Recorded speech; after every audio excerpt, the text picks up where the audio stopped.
li ñu dese ci temps sax bareetul waaye faaw ñu aborder clash bi nga xam ne moo xew ci biir opposition bi gis nañ Bougane Gueye Dany ak ki nga xam ne moo di Ousmane Sonko ñi ngi nekk ci clash bu mag yow ban gis nga ci am. waaw ak waa réew mi ak waa Sonko tout le temps man je dis que je suis contre aujourd'hui que bu ñu affaiblirante il faut pas affaiblir un opposant man moom loolu dama ko gëm personnellement man de boo attaqué wul Ablaye Wade Karim Wade du ma jotee ak yow dara booy opposant au contraire su ma munee jaay sax li ngay def parce que tey jii c'est la somme de toutes ces forces qui peut faire face à une coalition de 80 partis waxuñu ñu ànd parce que man dama gëm ni il faut plusieurs oppositions bokkuñu nu ñuy doxalee mais mën nañ bokk à un moment T mën nañ ne nañ coaliser pour def élection bi locales yi mën nañ ñëw nañ ànd ci gox-goxaan yi lu ne mën na fi xew donc opposant bu ko affaiblir léegi nag ça c'est le jeu démocratique ils se lancent des pics mais je suis sûre qu'ils vont se retrouver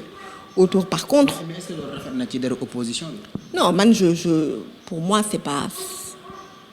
Macky Sall la ñuy def jeu am waa APR di signe ne ña ngay reyante di kontaan ñun ñuy xastante ku ne di wax sa taaru morom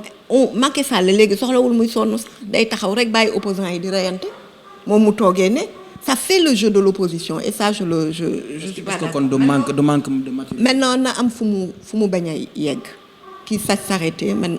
ils peuvent s'envoyer des pics tontante mais lu nekk na am limite boo xam ne c'est les limites de la défense bu mu passé yenn yi parce que waruñu fragiliser kenn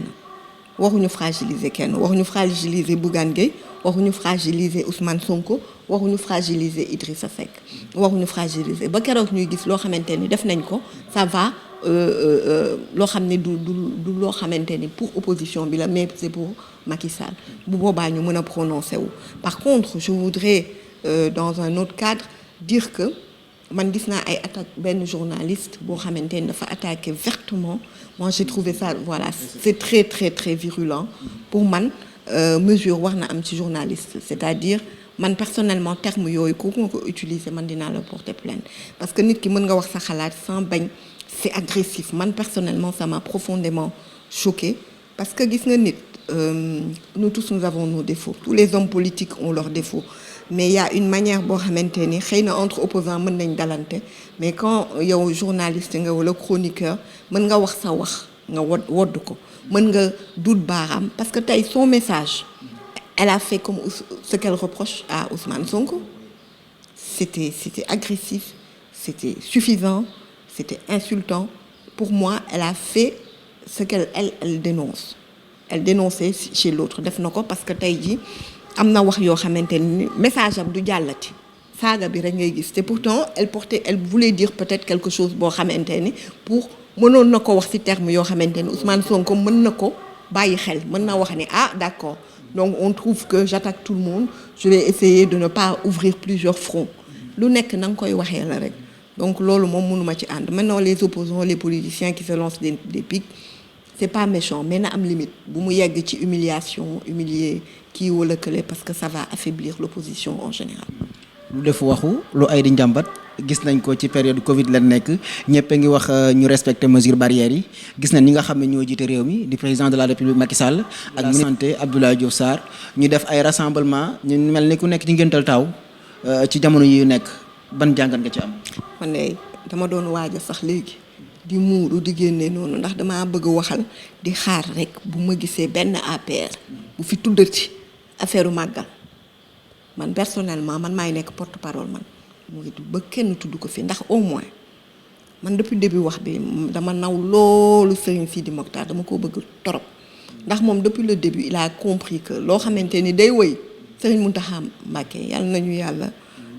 yàlla na fi yàgg te wér dafa di ko xamante ni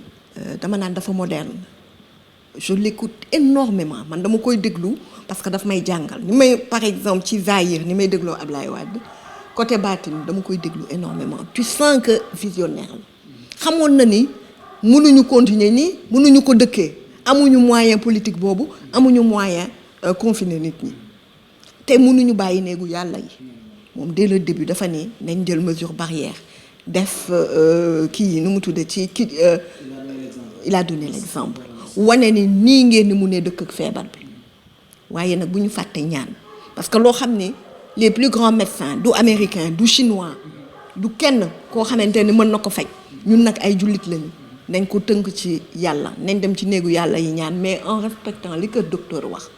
mu wane exemple bi war ñu ni nii la ñu war a dundee mais ñëpp fekk si wuñ ko ne on doit vivre avec le virus voilà ñu mujjee di président français de li Serigne Sidi Mokhtar la wax la Trump li Serigne Sidi Mokhtar wax la wax et mun Serigne mu baal kale Serigne Sidi Mokhtar waaw man ñëpp xam nañ ni dama doon waaj a dem ci moom pour jébbalu loolu ma wax la ko fii faf yàlla jëlee ko fi benn moment dama ko bëggoon torop mais Serigne Mountakha moom dama ko bëgg loolu ndax modernité am c'est-à-dire c'est un visionnaire ci loo xamante ni yëfu àdduna la quand il parle da ngay franchement Serigne Mountakha da ngay xam ne kii boroom xam-xam pire boroom gis-gis bi moo wax tey li mu wax moom la dëkk yu mag yi wax vivre avec le virus moom ba mu koy wax nag amoon na ñu doon wax yu tegginewul moom la muy gis man mënuma ko gis àdduna du tukki ba ma xaaja gis lu muy gis waaw noonu la ko wolof di wax baatin yemul ak bëti neen loolu la ñu wanati il nous a montré comment vivre avec le virus avant tout le monde di sol masque bu ñëwee jël gel ñëpp di ko gis raxas loxo yi distanciation sociale am wan nañu ko ñu ñëw fekk si ko àdduna fekk si ko donc alhamdulilah on est fiers d'être sénégalais parce que on a des choses yoo xam ni ngay toog nga taxaw nga ni organisation par exemple bi ngay gis Touba da ngay xam ni c'est une organisation sociale bu ko tubaab amoon dañ koy wane ci àdduna yëpp dañ koy wane mais comme nous on est sous-développé àdduna du gis loolu mais li tubaab ba wax rek fekk moom wax na ko bu yàgg solutionné na ko bu yàgg donc vraiment alhamdulilah. jërë ngeen jëf yéen ñi nga xam yéen doon suivre Sénégal 7 ñu amoon may ma rek moo wax ci Diouf Sarr waaw parce que dama doon ñëw ci waxu ñii di lëmbe di politique Macky Sall n'a pas d'autre choix que ni dindi na yëf bi parce que dafa dem fële def show man sax je me suis demandé déggoon naa dafa nekkoon confinement dama ne est-ce que moom amul immunité ci feebar bi parce que non c'est sérieux un président de la République sécurité du pour rek kuy ñëw attaquer président est-ce que xam nga loolu la sécurité dafa war a veiller sur un président de la République à son corps défendant warul nangu sax Macky Sall di dem foofu waru ko nangu parce que bakkanu Macky Sall seen loxo la nekk sécurité Macky Sall à son corps défendant waruñu nangu muy dem foo xamante ne mën nañ ko wàllu Covid. Diouf Sarr nag moom suñu ministre de la santé di ñu rey chaque jour ak 100 xawma lan cas 150 cas mais dans quel pays sommes-nous? Ce régime est d'une légèreté boo xamante ni c'est affligeant ku wekku ci ñoom Sénégal moo tax xaaratuñu sax ay waxu gouvernement ku wekku ci ñoom moom xam naa ne dinañ tumuranke dinañ loru duñu joxe exemple duñu def lu ñu leen nawloo bu teyee ña ngi ca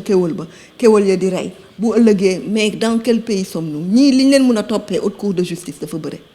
te incha allah bu ñu delloo siwul seen xel defaraat seen toogaay ñoom ñëpp dinañ leen topp ci loolu parce que ça c'est de l'irresponsabilité la plus totale merci. jërë ngeen jëf yéen ñi nga xam yéen a doon suivre Sénégal 7 ñu àndoon ci ak Nafissatou Diallo bokk ci PDS xanaa ñu jox ko rek mu def sama mot de la fin. waaw maa ngi remercier Sénégal 7 di leen encourager parce que ñëw rek tëll moom c'est du travail liggéey boo xam ne kenn du ko gis la may wax également waa parti démocratique sénégalais karimiste yi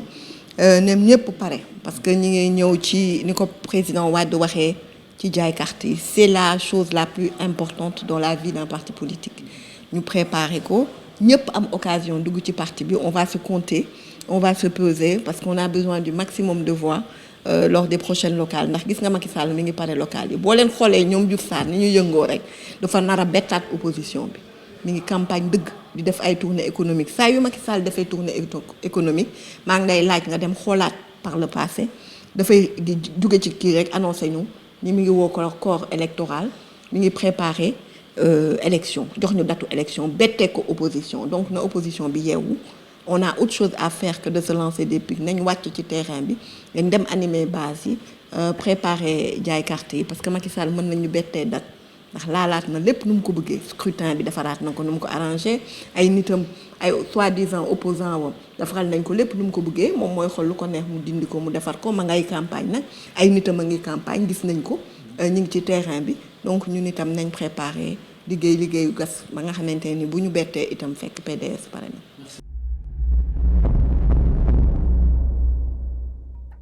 cheetetetet mais yow sa waay yow fu ñu la fekk yaa ngi ci kanamu ordinateur bi wala sa kanamu tablette ba sa téléphone portable lu xew mais damay lire ay information